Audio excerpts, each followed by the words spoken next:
You're known for everything. I mean, you're a community leader, a philanthropist, you're a lawyer extraordinaire. You've been just about everything, but mostly known as a lawyer. Was that something you were destined to do? Did mom and dad say, hey, we'd love to have you be a lawyer? No. It was, if you go back, way back, when I went to college, and I was thinking I wanted to do something. The whole key is my father had a bachelor's degree, and I said I want to do something where I do a little better. The kid's supposed to do better than the father. So I started out, and I still remember first semester at Syracuse. No, at Denison, and where I went undergraduate, and I took a math class. And I said, after the math class, I said, this is not just adding and subtracting. It's too theoretical for me. I said, science ain't my bag. So at that point, I said, I always enjoyed the history and the social studies and whatever, and said, I think I'll go toward law. Mm-hmm. And ultimately, that's what I ended up doing. So weren't you, just by way of background, Jamestown High School, class of 68, and then went to Denison. Graduated in 72. 72, and then where'd you go to law school? Syracuse. Graduated in 75.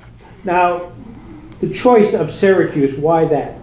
Dad. Is that right? Yeah. I mean, let's just say I had a decent college number, a 3, low 3s, 3.1, 3.2, something like that. Not quite to the standard. I did do well on the LSATs. I always seemed to do well on the tests, but so I had a little help and ended up at Syracuse. Well, we should pause here for a second for the camera to not everybody would know who your dad was. Oh, Cy Goldman. And a little bit, would you give us a little biography of your dad? Well, he came to Jamestown. Well, he was born in Carthage, New York, and he went to high school there. He then went to Syracuse in broadcasting. From there, he came directly, well, not directly. I think he spent about a year working for a station in Syracuse, and then they bought the Jamestown radio station. And so they sent him down, and as they say, the rest is history. There are some, you talk about philanthropists in the world and people that helped, that sort of did it under the table. His silent partner was Reggie Linné when he bought it. Reggie put actually, as I understand it, and the great thing for Reggie, it only took his signature. He didn't have to put up any cash. Guaranteed it. He just signed it. And then came a point where Dad bought him out, and that's the end of that story. So how did your dad meet Reg Linné? Reg Linné, for the camera, a major owner of Blackstone Corporation and a philanthropist extraordinaire, name on a variety of facilities here in Jamestown. But did he ever talk about how they connected? No, I don't. I mean, it had to be. I mean, Dad. I remember, when I was knee high to a grasshopper, going to Reggie's house with Dad, like on a Sunday or whatever, and just so they probably met through JC's or maybe Chamber of Commerce. I'm not sure. It's just they just were in the same group or whatever. And as a matter of fact, now they were close enough. Both of my parents were only children. Mm-hmm. And I called Reggie Linné Uncle Reggie. That's what I call him. So I don't know where it was, but the relationship had been that close. I had there were a lot of people. Park Catchpole, for example, was Uncle Park. They were good friends. So I had a lot of uncles. The WJTN, which of course is the radio station that purchased, and they did buy it. So your dad was then, about what was the timeline? It was James Broadcasting, by the way. Yes, James Broadcasting. I'm trying to think. Had to be in the, well, maybe around 19, I would say it would have been the late 50s, would be my guess. I don't remember for sure. Because I'm using my date of birth of 1950 and saying that it was Uncle Reggie as far back as I can remember, Right. which means it had to be, I had to be, I'm guessing 5 years old. Yeah. And the radio station location was where? It was in the Hotel Jamestown. Mezzanine, I believe. So, and then once upon a time, the competitor had a little problem, which was WKSN, and Dad bought the building. Ah, Actually, he bought the building, if you want to go back, bought the building with Julie Netzker. and this is on West Oak Hill Road? On the hill. Right, on West Oak Hill Road. Okay. So that's, where WKSN was up there? Yes, yeah. Did I not They know? started a TV station, and it didn't work. Ah, And that was old. That was Bud Paxton, yeah, the cable guy. cable guy, the Home Shopping Network. Yeah. That was him. Before, before he was Bud Paxton. Yeah, The funniest thing, which is that my stepsister Rana worked for him. She ended up. It was Clear Channel that she ended up working, but before that, she worked for Paxton. But she never used the name Goldman. Yeah. I'll be darned. So that, and then WKSN subsequently had a building here near the where it is not. Where it was. Yeah. Yeah. And at one point, it was over where Erickson Insurance was, across from the Ironstone. Oh yeah, gosh. You're bringing back some memories, because we all were there, and I don't know why. Did WJTN have that building too? Did they use No. that? No. I can remember going there for Boy Scouts. There was a Boy Scout program at that building. Yeah. So was the other station, WKSN. So you graduate from Syracuse Law School, and about 1975. Right. Was there any question you were coming back here? Not in my mind. Yeah.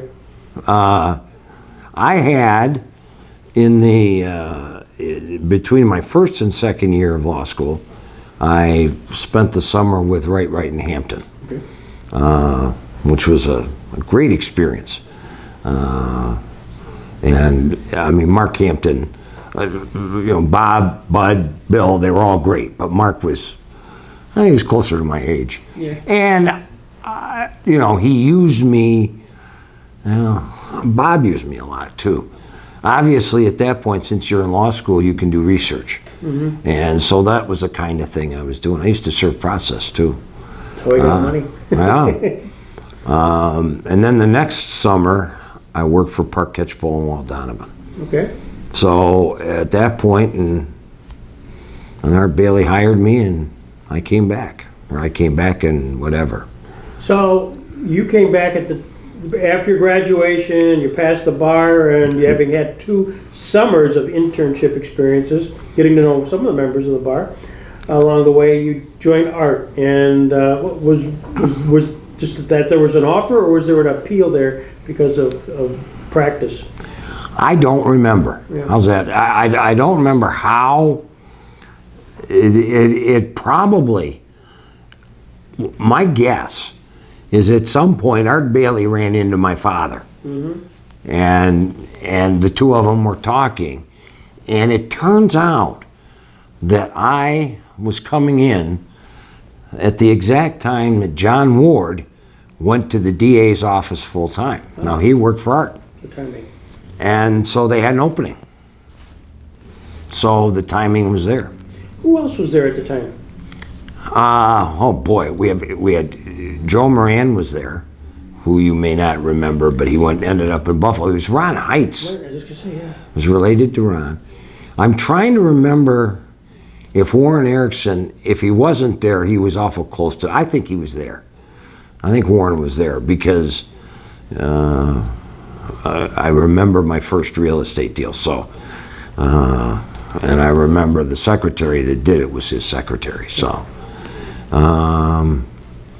so in the beginning, I don't know if there was anybody else. I think it was just Joe.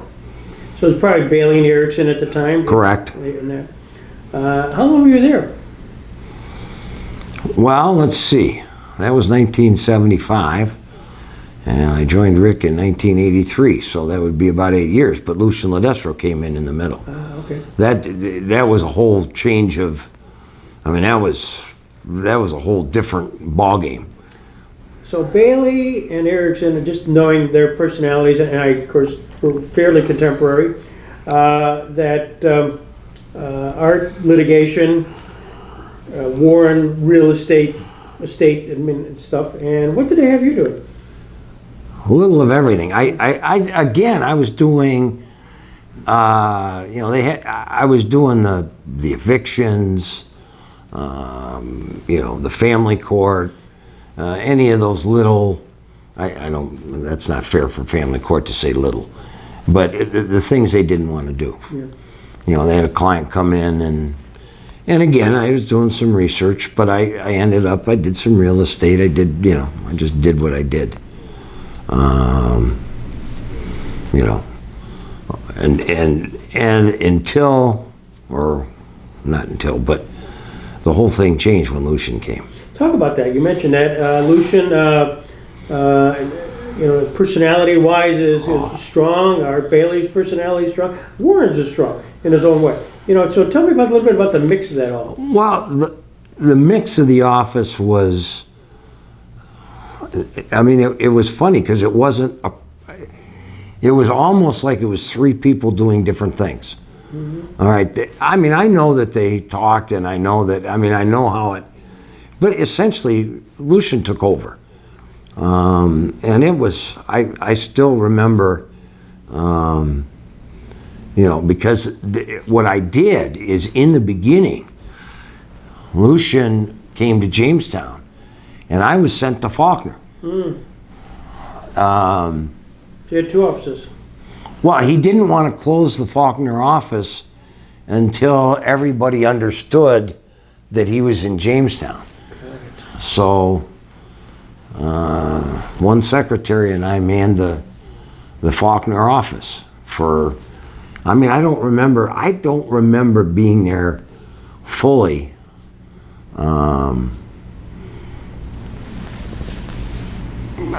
For a full day. Something tells me I was there for a half a day. So. And that was in the Marine Midland Bank building? Marine Midland Bank building.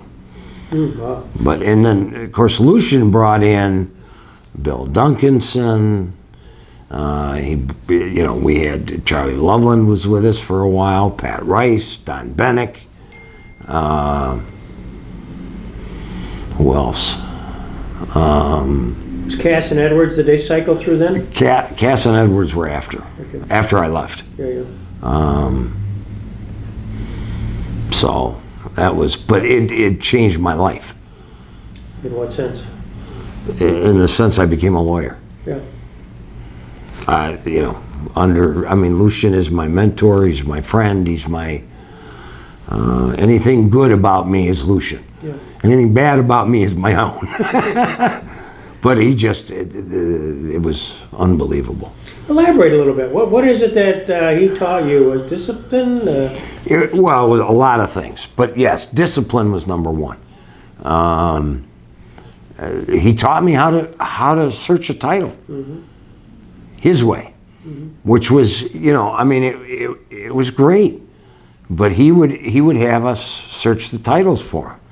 And, you know, I still remember I had my multicolored pens to, you know, the title notes were done in blue, you know, if there was a title problem, obviously it was in red, you know, the description, the set out that had the description was in black, you know, and then I had a little green for like Niagara Mohawk and easements or whatever. So it was color coordinated, and always had to make a copy of the map, you know, map in the search, and then you just wrote down what it was, and I even had to write down if there was a mortgage. Even though it was discharged, I still had to write it down. Okay. So, and he taught me how to search title. The other thing he taught me is that the other thing he did is to put notes in the file. Because essentially I was working on 75% his files, no matter what they were. I mean, whether it be a real estate or criminal. That's the other thing that I started doing under him, was the criminal work. Defense work. Defense work. And so how to keep track and whatever. He was, how to do a statement of sale. All that stuff. Do it right. Yeah. So. Now, also at that time, you really had in the office the first, though not designated as such, paralegal in the county. In Wayne. Yeah. Talk about Wayne. He was a great guy. He was, he had worked in the insurance business, I believe. And I'm not sure where he came from. Wayne Tramner. He was, next to Lucian, probably the second best lawyer in the firm. Okay. He did, when I say I learned real estate from Lucian, I also learned it from Wayne. I mean, it got to the point that they taught me, and the beauty of the teaching is that nobody was afraid for their job or afraid of anything. I just, you know, I mean, at that point there was so much real estate that Lucian has that Wayne couldn't handle it all anyway. Right. And so I got looped in. But I think, and you know, the reason I got looped in, I know what it was, is that if he gave me a search to do, it could be at 9 o'clock in the morning, it could be at 5 o'clock at night. When he came into work the next day, it was on his desk. So he knew it was going to be there. So the process is a search would come in, your client would come in, contract come in, search come in from the other counsel, and then he handed it to you, and then he reviewed your work? Yes. Yeah.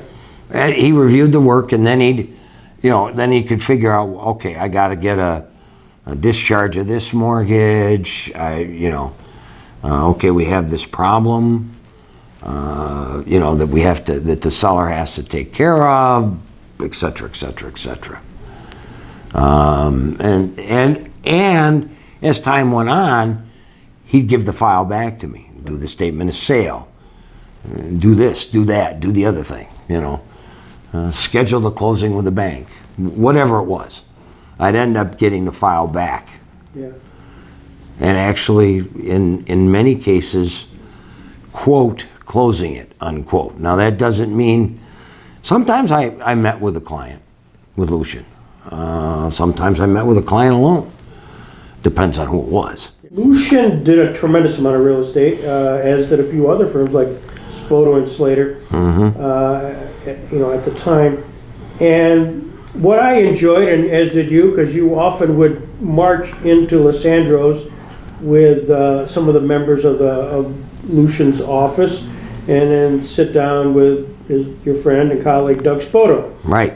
And I, from the outside, would watch the march. I mean, it was just a kind of normally 2 or 3 of you would come up and sit in, and Doug would join you, and it usually got fairly animated and theatric, let's just say.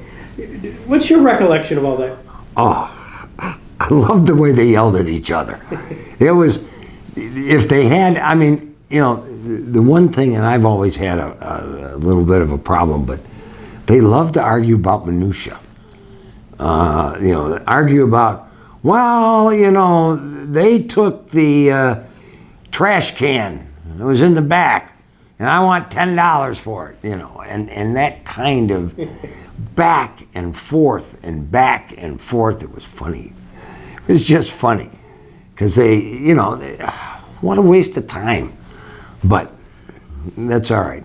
On the other hand, many times they would sit down and discuss issues, real estate issues, because there was a mutual respect there.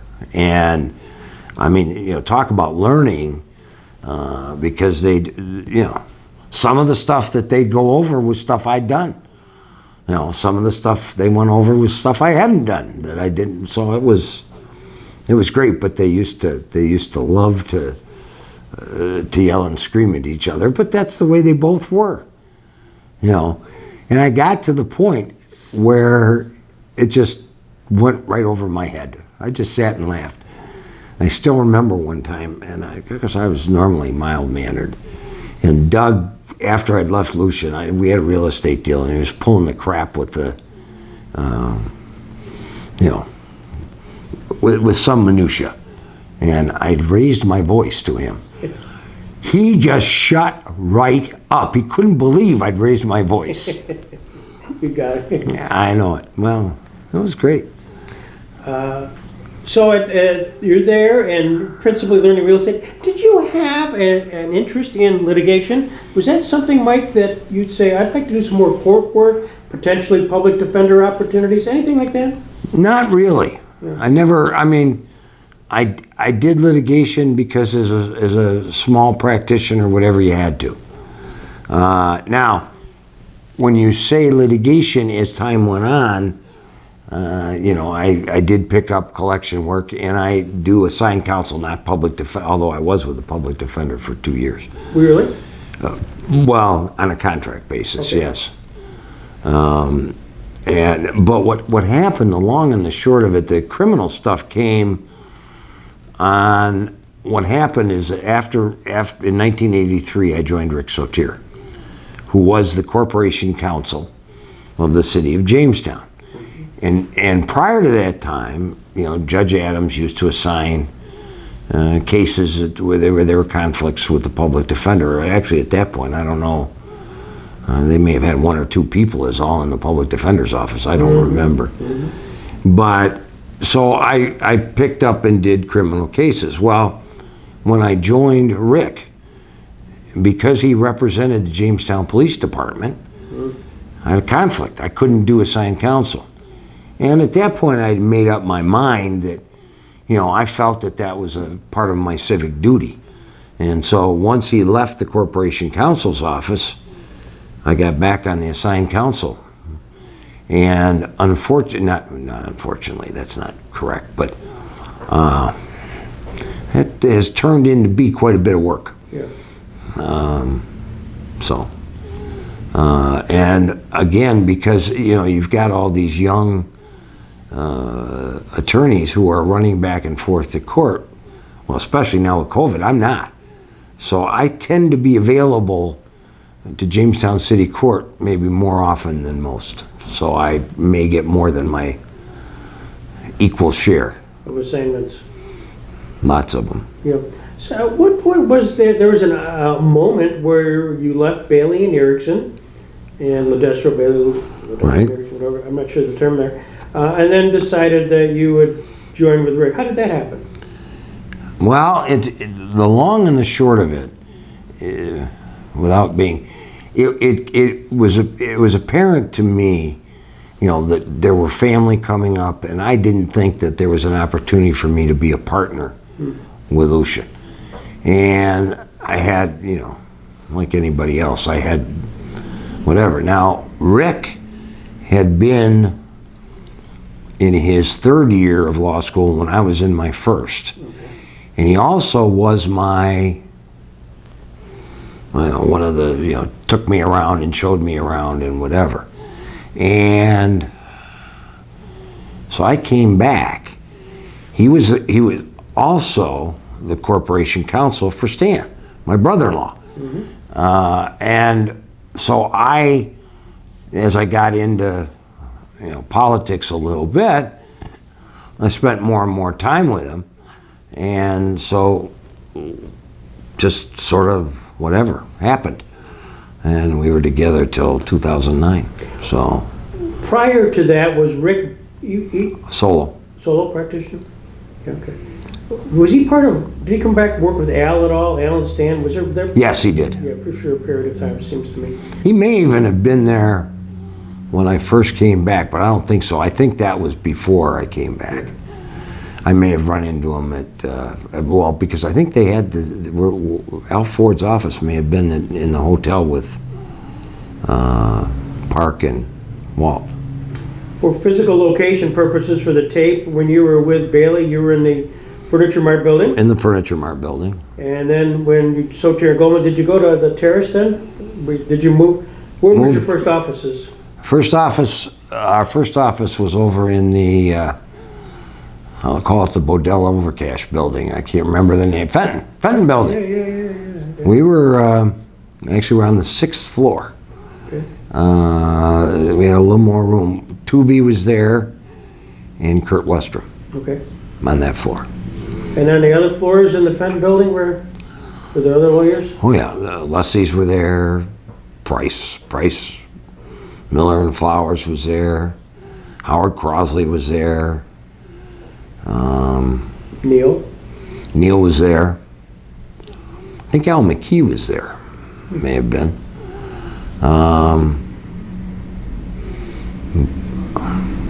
Yeah, and of course along the way, various different. We ended up after, let's see, we got together in January, and what we did, actually we moved to the 3rd floor. What we did for January is I got appointed as counsel for juror, because at that point Walt Donovan left, and there was work to be done.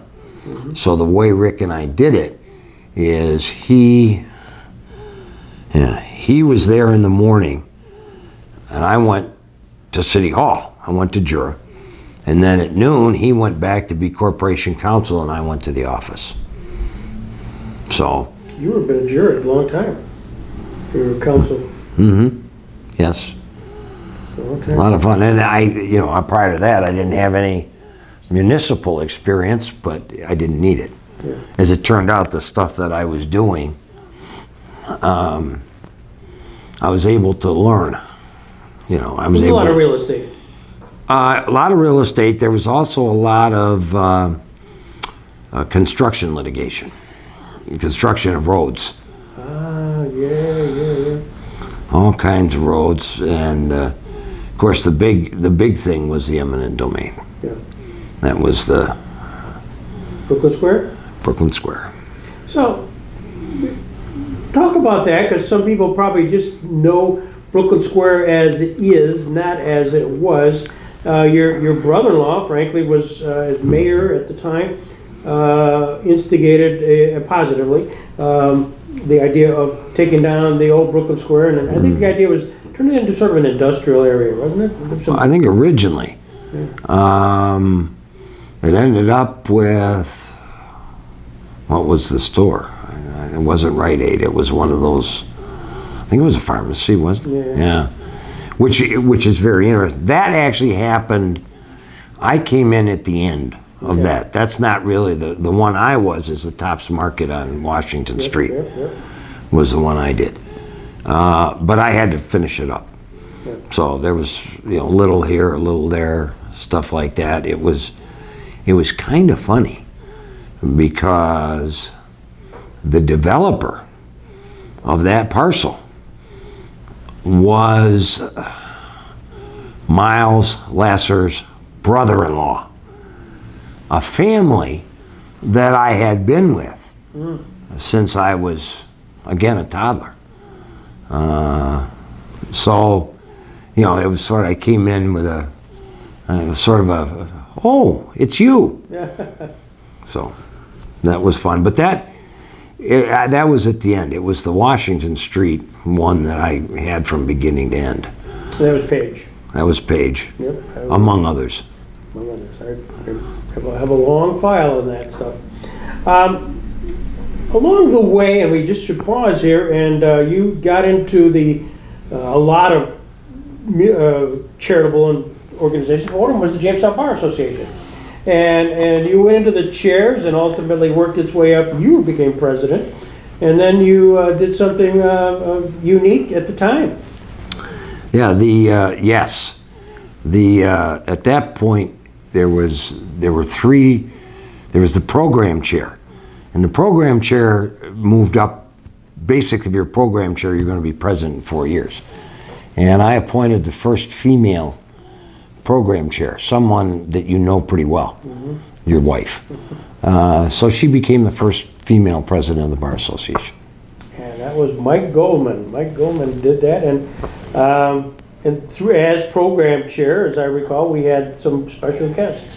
We had some very special. Cindy developed a very good relationship with the Court of Appeals. And we've had Saul Wackler here. We had So Bellicosa? Bellicosa was the other one. And in fact, you went to Albany. I did not go, but you went to Albany to meet with Wackler and Bellicosa. John Plum. John Plum won. That's right. So yeah, that was great. I mean, it was amazing. You created some history here. I had nothing to do with it.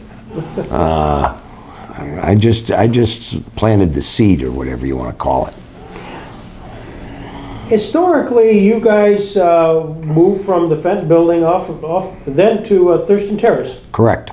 And that was new. They were just developing that. And I forget, was it Harrington that developed that Thurston Terrace? Or? He did afterwards. Okay. We basically bought Town Barbers. Okay. It was Mike and Rich. Okay. At the time we bought their building. So you guys owned the real estate. Mm-hmm. And then what made you think to develop it? I mean, that way. We didn't. We didn't? No. Don Harrington and whoever else did the rest of the Thurston Terrace. That wasn't us. Okay, I got it. Yeah, we just had the building, which was kind of funny because, once all the development of Thurston Terrace, and then you can even get this to help your building and get this fund and you get that fund, we couldn't take them. Couldn't take it. Yeah. Conflict. Yeah. So everybody was getting off the dole and we weren't. Yeah. Which is okay. I mean, it wasn't a big deal. So you, did you have anybody join you during that time period where it was Soter and Goldman? Was there any attorneys that came in with you? We didn't have anybody that, quote, came in with us. We had both Sandy Swanson and Don Lynn, both had offices downstairs. It was Don, and then also Stan. the associate general counsel, city council? He was associate, yeah, and then he was at JCC, I believe. Yeah. And you brought your brother-in-law back? I brought my brother-in-law back. Yeah. Was it weird for him, Stan, to even just have his name on a shingle after all what he's gone through? Yeah. Not that he said. Yeah. You'd have to ask him. Yeah. I'm just curious. Yeah. Because he didn't, all he needed was a place to do his, if you will, charitable and non-charitable work. I mean, he was on the boards of directors of some not-for-profits and actually for some turned out for-profits, but things that were related to his labor management interest and things he did in Jamestown, and he just kept that interest and ended up with companies or whatever, boards of directors of companies that were involved in that originally. Talk about interest. You are perhaps one of the most well-known member and participant of a number of, and made an impact on a number of not-for-profits. Yes. This is time to not be shy, but I know you've had relationships with the Chautauqua Region Community Foundation, the Lutheran Social Services Board, Resource Center Board, and it goes on. But do you want to kind of highlight a few of those things and maybe some people that along the way that you got to interact with? Well, of course, the Community Foundation, I got to interact with Greg Peterson. But that was the Community Foundation, and I don't remember. I was on the Grants Committee at one point, and I don't remember who it was. I should, but I don't. That asked me to be on the board. Mm-hmm. It was, somebody that I had somehow I made contact or whatever. I must have done an okay job. And so they asked me, and I said yes. And I won't say that. I would say under that time, I served almost the full 10 years with you. Mm-hmm. But it was a transitional time. With Fran Groh retiring, and then we had some stuff. But we did the old Cypre part. You did. You started, and we got a lot of money from not-for-profits where they were sort of going. They were not going to be in a business anymore, so that in order to keep the mission going, and they had some money, we put it at CRCF. And so that was the best part. It was an interesting time, Mike, and you and I managed to go through it with Judge Cass, where we went around to all of the banks who had all of these trusts that were set up, testamentary trusts, and usually for education, usually for scholarships, and they hated the administration of that to give out money. Right. They just didn't know how to do it, and yet they wanted to keep the money. So at the time, the board encouraged me and authorized me, if you will, to go out and knock on the door to all those trust offices and ask them for their money. We'll give it back to them to invest on behalf of the Community Foundation, but let us administer it. So the ownership would go to us, we'd give the money back to them, and that's where we had a quick influx of money, and ultimately kind of created that education scholarships that we now is such a big part. Right. I mean, it was just novel at the time, but entered Cypre, and that's where you were so helpful in going to court, and Judge Cass was so understanding, because you had to get a court order for each of those to transfer. You basically had to say that it was within the intent of the testator. This doesn't change the intent. It keeps the intent. And having come up with that idea of the mug with CYPRES on it, I forgot about that. Yeah, that was a good time. And you also, we, the law firm of Phillips Lytle, Sherry Cadwell, had relationships with a couple that you became very intimately involved on the board, Lutheran and Norm Berg. You want to talk a little bit about that? Oh boy, that guy. Okay, well, I've been on the board. I'm trying to remember, but it's got to be pretty close to 40 years.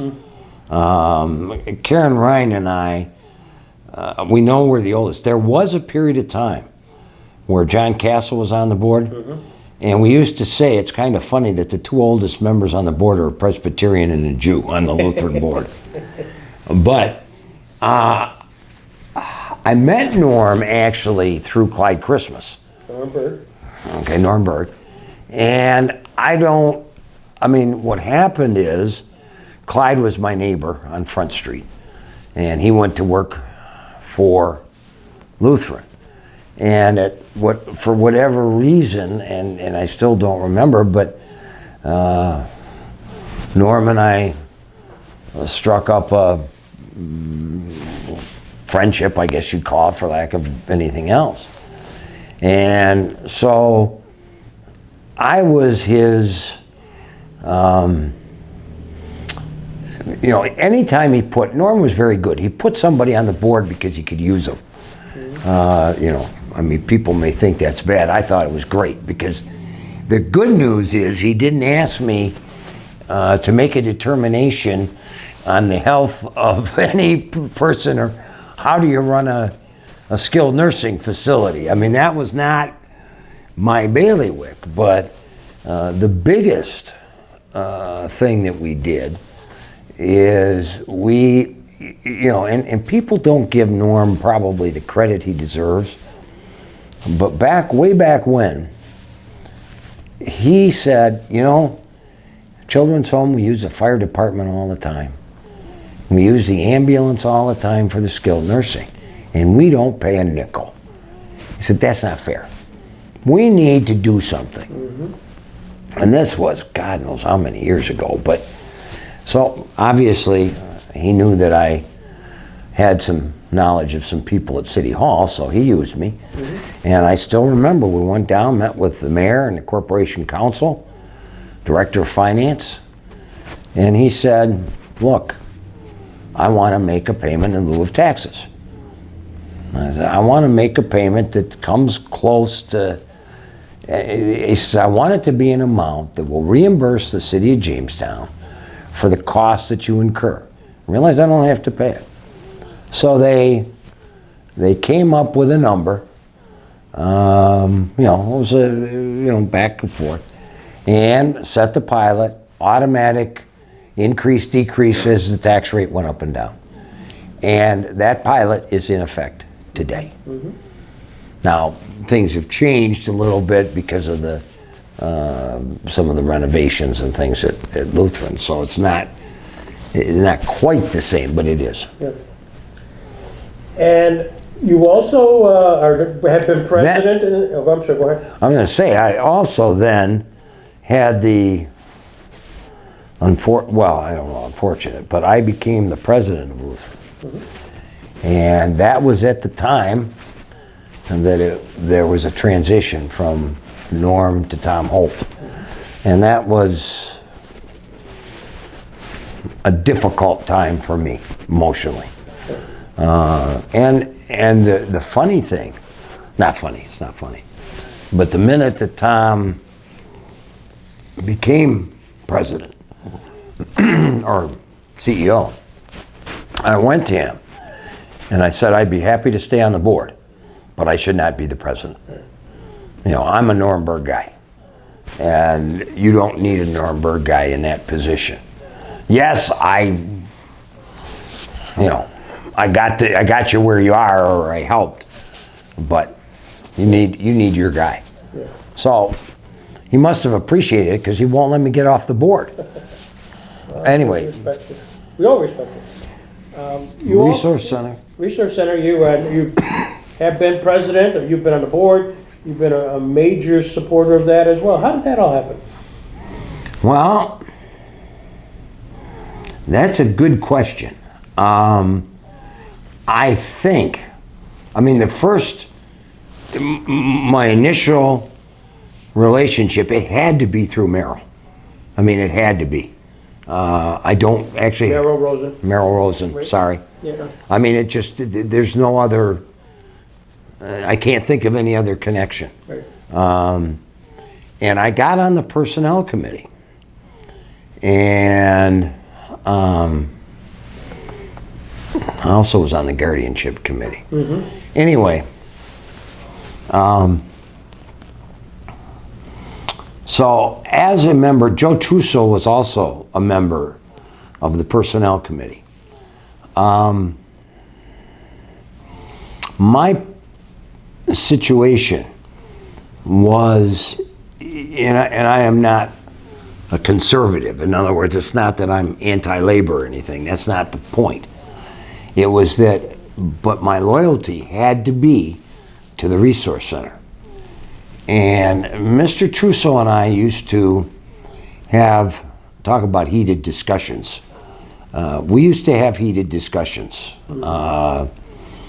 because he always, I would take the position, we can only pay what we can pay. Mm-hmm. We can only do what we could do. Yes, sure they should get more money. Sure they should get more time off, and all these other things. But we are on we're state Medicaid, Medicare. We can't give them everything. So apparently, and there were apparently situations where whatever position I took was a position that was supported by management, okay? And so there came a time when, and I can't remember who, but they asked me to be on the board. I did. And again, I don't know what my, how it turned out, but I guess probably it turned out, well, I do remember. So I was on the board, and I was active. I did my thing and whatever. And I do remember at one point how I ended up being president. I was at the Christmas Day parade one year, and I had the over 3rd Street Bridge duty. So I was on the other side of the bridge. And so there were some people marching in the parade. And one particular individual, I'm not going to name names, who was also on the finance committee at that point. Basically, I was standing and talking. And the whole thing got to the point where that particular individual did not feel comfortable bringing up in front of the whole board the issues that were there. Some guy I know, namely me, took that as a challenge. We were losing money. And I still remember, but it was one of those, sometimes, God not interferes, but is there. I swear to God, it was absolutely unbelievable, because Denise Jones, who's now the CEO, she read my mind to a T. She knew exactly what I was saying, no matter whether anybody did or not. And I said some tough things, but I still remember one of the board members. I think we had an IRA that was losing $100,000 a year. I said, shut it down. Oh my goodness, you can't. So if we don't shut it down, we're not going to have an agency, so it's not going to be there anyway. We didn't shut it down, by the way. I was not being serious about shutting it down. So anyway, the long and the short of it was that we changed CEOs. Denise became the CEO, and for whatever reason, and I don't know if Denise had anything to do with it or not. I'm not sure she did, but I became the president. So I had the pleasure and the privilege of working with her for 3 years as the president, and she was the CEO. So she did some great things there. And still is. And still is. Yeah. One of the things I just personally must acknowledge that for years now there is the John Hamilton Award at the Stockton Region Community Foundation, and John received it the first year, and I received it the second, and that didn't happen out of the clear blue but there was a guy named Mike Goldman who encouraged that selection, so I want to acknowledge that. And you have to add Jane Becker. And Jane Becker, right. So at a time when the Hamilton Award was not what I would say not. It is a big deal, but it's a really big deal. But I get a lot of kudos for that because of just being still alive and being there. Yeah. And but Mike Goldman and Jane Becker, thank you. And let me just acknowledge that. Thank you. You've gone from Sotir back to your law practice, Sotir and Goldman, and then you're now Mike Goldman, sole practitioner. So you've been in a firm which is number of people with Bailey, Erickson, Ledestro et al. Soter and Goldman, a two-man firm, and now Mike Goldman, sole practitioner. Any words of advice or instruction, or kind of what the privileges, the challenges, the uniqueness? I mean, you've done it all. It's all a matter of personality. Mm-hmm. It's getting. I never felt out of control. Now that doesn't mean I was in control, but I never felt that I ever had to do anything I shouldn't do. Mm-hmm. Okay, or whatever. So I was always comfortable. And I've now gotten to the point where I basically do. I've got the collections, I've got the assigned counsel, I've got the real estate, the estates, and that's what I do. So I stay away from stressful things. You do what you want to do. Do what I want to do. You've been around longer than even I, if that's possible. By a year. And I'm going to bring in front of you here, Mike. This is the moment where we bring the composite, and if there's as you look at this, I'm not necessarily asking you to, talk about everybody, but if as you look at some of those guys, if there's a war story or a vignette or something of note you might want to share, that's usually the moment when people things pop. Okay. So I'm going to start with Jim Abdallah, because actually the vignette is that my wife babysat for Steve, who's in the picture. Actually, it was Pete, his older brother. Okay. And of course, they ran against, he and Stan ran against each other for Congress, but that was no big deal. Sherry Cadwell. Probably one of the world's greatest negotiators. Mm-hmm. And the one thing he taught me was you've got to know what the other side has to have or wants to have.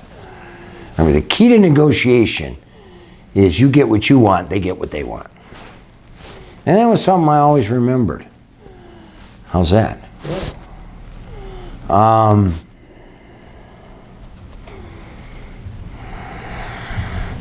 course, I see Bill Duncanson. I got to work with him, and Warren Erickson. Were you part of the insurance company at all? That, no. Lucian and Art, and was Warren part of that too, or just Lucian and Art? The Chicago insurance company. I think Warren was involved. I'm just not sure. Of course, Mark Hampton. I loved Mark Hampton. Even after I spent the summer and after that, he was just a wonderful man. The one vignette with Mark Hampton is, I believe he was a Navy SEAL. Mm-hmm. And he was stationed in the Key West. He was stationed in Key West. And Barb and I were going on a trip, a cruise which was going to take us to Key West. So he and I were talking, and he told he told me the story. They used to go to a bar called Captain Tony's, and so he told me about it. So we're in Key West. Guess what bar I find? Captain Tony's. So I go in there and I get some of those. It says Captain Tony's on it, and I get a book that has it's about Captain Tony's, and I get some mugs, a whole bunch of stuff. So I come back and I call Emily Johnson, who was their secretary for quite a while. Mm-hmm. So I call Emily and said, Emily, I got this stuff, and we've got to somehow decorate Mark's office with it. Don't worry, Mike, just bring it over. So one morning, he comes in, and I mean, the whole place has got Captain Tony's and everything else. And he just laughed. Oh.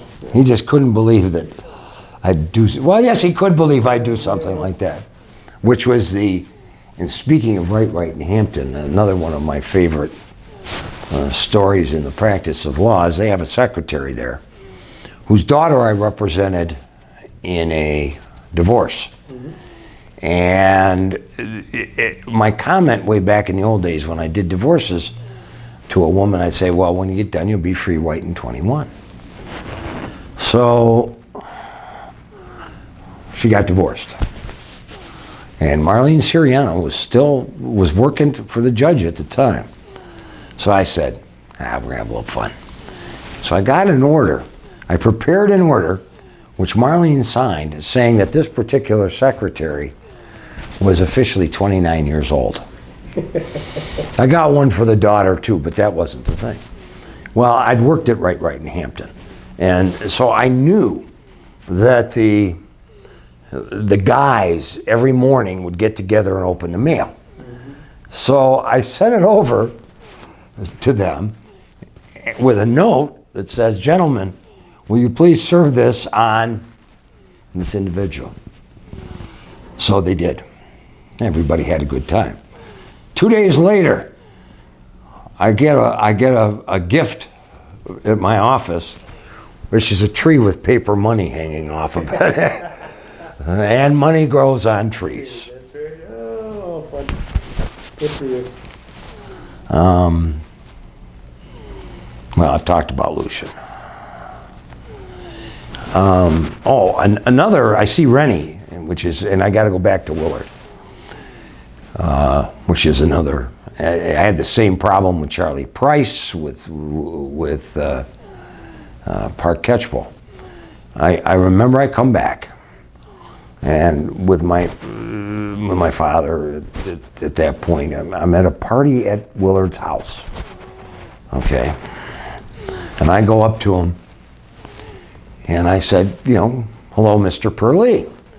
And he says, Mike, now that you're a member of the Brethren, you can call me Willard. And I said, yes, sir, Mr. Purley. There were times, there were some times you can't do it. I don't know that I ever called Charlie Price Charlie. I didn't. But Sam, at the end, I could get away with. So, the only other thing is just going to politics. Dale Robbins used to tell me, politically, he said, I'm amazed you don't have burrs up your butt because of the way you're able to sit on the fence. That's cute. So, and of course, the rights. Do you have any Howard Crosley stories? Not really.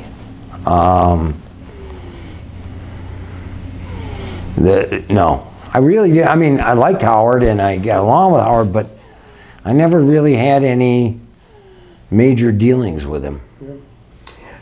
Mike Goldman. When I think of Mike Goldman, we get a personal story here for the many, but we'll save them. But you belong to the Jamestown YMCA. I belong to the YMCA. I was very interested in the Temple Hesed Abraham sports dinner. My dad annually would give me, for my birthday, because it's January, tickets to that event, and that became a tremendous thing to be exposed to the athletes. And for the camera, maybe you can explain a little bit about the Temple Hesed Abraham, and the program chair was your dad. And right. It connected like nobody else. Right. And just to give you the question is, I always wanted to know, because it was rolled out periodically in the Post-Journal picture, who was coming as a guest. And I tried to befriend you at the Jamestown Y, because we'd be swimming in the Saturday mornings, to figure out, here's Mike Goldman, Cy Goldman's son, would have some scoop. You've used me all your life, Peterson. But I remember that. You hardly knew me, but I was the guy I figured, I'm going to ask, Mike, anyways. So talk a little bit about the sports dinner, because that clearly was a pivotal part of our Jamestown heritage. Yes, and it was the men's club at the Temple. And there were some guys, I mean, there was Harry Peck and Milt Power and Milt Battler and a bunch of those guys. Howard Brook. They got together and put this together. It was based on, how they did it is the Hickok Belt, I believe it's called. Well, there was a dinner in Rochester. And so what they did is they piggybacked on that dinner because everybody's going home, so they scheduled this sports dinner for the next day. And what Dad was amazing at, I mean, he got in, it wasn't just your baseball players, your football players, your basketball players. I mean, you all, you know, we had the top racers because nobody else wanted them. I don't mean that, but they, you know, they wouldn't get paid to go, and jockeys, you know, any of the traditional big sports. But we also got those, I mean, I don't know how he did it, but he got big names. But, you know, made a few bucks on that. And there are stories about those dinners of which I am not privy to. But taking care of these individuals probably has some stories with it. But they were great with the kids and with the adults. And I think if you bought a whatever ticket, you got to see them beforehand. And they'd sign you had a program, and you get them to sign the program. Did all that, and that was always the highlight, and I still have them, of meeting so many people, and always awed by, at the time, your dad and the Temple's ability to get the top athletes that year. These were not retired Correct. people. This was the Mantles, the Marises, the Mazeroskis, Johnny Unitas, Jimmy Browns, in their heyday. Whitey Ford. Whitey Ford, Mickey, and then the boxers, they had a Oh, boxers, that was another one, yep. And I've seen the files, I've read the files that your dad had, and his connection with Nate Fleischer and Danny Right. Daniels of Ring Magazine led to the Marcianos, the Grazianos, the Tony Zales, Ezra Charles, guys that were former heavyweight champions here. Yep. Nate Fleischer was related to Dad. Oh, was that right? Yes.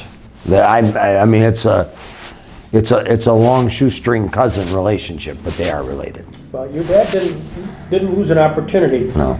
And then also he worked with Erie. Correct. Art Arkelian. Yes, thank you. Art Arkelian.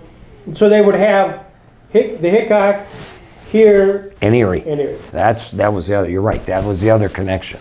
So, and Now, what you need to know is Dad owned the Erie radio station that Art ran. oh, I did not know that. Yeah. Yes. So that connection was more than. I mean, it was more than just friends. Although he's a great guy. Well, it also for cost purposes, because there were always costs. Not much to bring these guys in, but whenever they could, it was always therefore. If you want $1,000, we're going to split it. You're going to do 2 nights instead of 1, and you're going to do Erie and Jamestown, and we're going to pay you $500. So it got to be a very Right. cost savings benefit, but a positive community. And the beauty is that they didn't. Whoops! I'm playing with whatever. The beauty is, of course, that there's not really any travel. Yeah. They got the hotel, Yeah. and you know, I assume they figured out how to get them from Rochester. Well, in fact, they drove them from Rochester to Jamestown and Jamestown to Erie. Yeah. The drivers. Did you get involved in that at all? No. No, that was done before I mean, I don't know if it was done before, but I don't remember being involved when I became of age and could have driven. Yep. I'm trying to think it in at mid-70s. What am I missing? You knew, Mike, you're coming today. You knew that I'd been interviewing some fellow bar members, and then as you're walking over saying, I wonder what Greg's going to ask me, or something that I haven't touched here. You're so broad-based in the community. Do you want to talk about how two lawyers can put a screen on a house half-assed backwards? That was a Mike and Greg. And speaking of Mike and Greg, for the people that don't know, we lived 3 houses apart, 2 houses apart, whatever.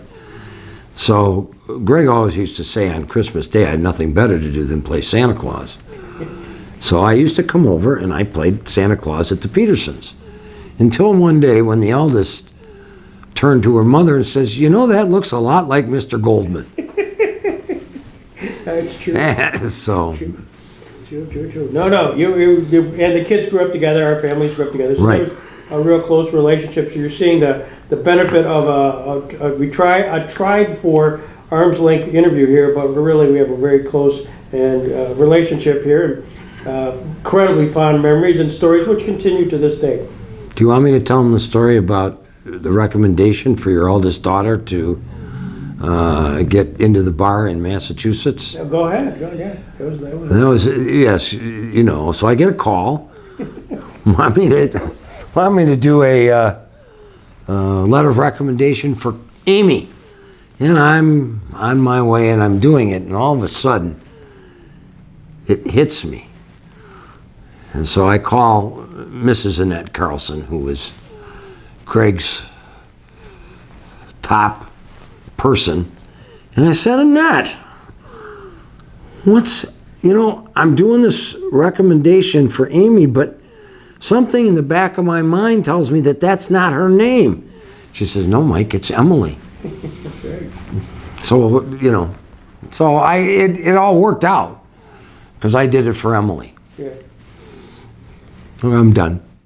You continue to stay involved and engaged, and also very much involved in golf. Golf has been very much part of Mike Goldman.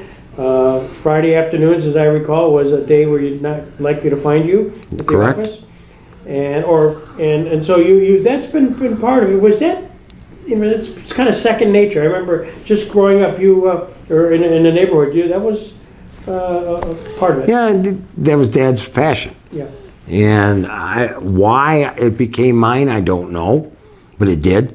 Yeah. And so, thank God. I mean, you think about it, for God knows how many years. I used to play golf with him on Tuesday afternoon and Friday afternoon. Mm-hmm. And we had 2 different groups of people we played with on those particular afternoons. And, you think about it, I got to spend, let's say 5 hours, 10 hours a week, 5 hours a day with my father. Yeah. That's a memory you can't give that back. I still, speaking of one story about golf. So this is in the very beginning when I came back. So this is probably 1976. Yeah, 1976. So I'm playing with Dad, and we're playing a match, and I'm totally oblivious to anything that's going on. I'm just out playing golf. So I get to the 18th green, and I'm on in 3, and I have about a 15-foot putt. And Dad nonchalantly says, "Boy, Mike," he says, "it'd be great if you could make this." Well, I made the putt. Little did I know, and just remember, this was big money back in 1976. We were playing a $10 Nassau. My father hadn't told me. Oh, golly. So at some point, it was the putt was worth a significant amount of money to my father. Oh, my golly. So after that, the smart thing is, of course, I was okay, and then I could play. Good thing I didn't lose very much, but because I could probably lose a whole week's salary on 1 week on the golf course if I wasn't careful. You're involved now in you're involved in the radio station. And what did that do for you? Because that's your family legacy. That is the Goldman WJTN, all of a sudden now it's no longer Cy, it's Mike. You're a practicing lawyer, you got another career, radio's part of it, but it isn't. The long and the short of the story is when he passed in 1999, being the egotistical individual that I am, I figured I could do both. Well, long and short of the story, I couldn't. I wasn't real good at running the radio station, and I wasn't keeping on top of my practice. So I sold it. That's the bottom line. It was fun. I enjoyed it. I mean, if I could have done one or the other, it would have been fine. But I couldn't. And, so. Do you miss do you miss that now that you... Yes. Yeah. Oh, sure. Yeah. I mean, you listen, for example, I get up in the morning and I happen to have Lee John's morning show on, all right? And so I go back to, you think about the time, I think about it because it's 20 years ago when, he was a newbie just starting out and learning the ropes. You think of those things. And all those things that happen. So it's very interesting. I mean, you go back to the days. So and then you run into people along the way. I mean, the funny thing is that what's really funny is that I have become good friends with Jim Roselli's daughter, Julie. She's got me. Every time she turns around, she zaps me, and I got to have another piece of dental work done at Peppy Dental. But be that as it, but so the connection, those connections are there. Yeah. So. Well, and you've created your own connections here, Mike. I don't want to blow you up with a glory gun, but you've been a major impact in the community on so many fronts, and let me just tell you that for the camera, because I think that is important for the community to know that. And as lawyers, you somehow have the flexibility to do things that you may not have if you're kind of industrial bound. And you specifically have taken great advantage of that for the community's benefit. And I learned that from my father. Yeah. I mean, let's be. He was very community oriented, and so I learned it that way. I guess maybe I followed in his footsteps a little bit.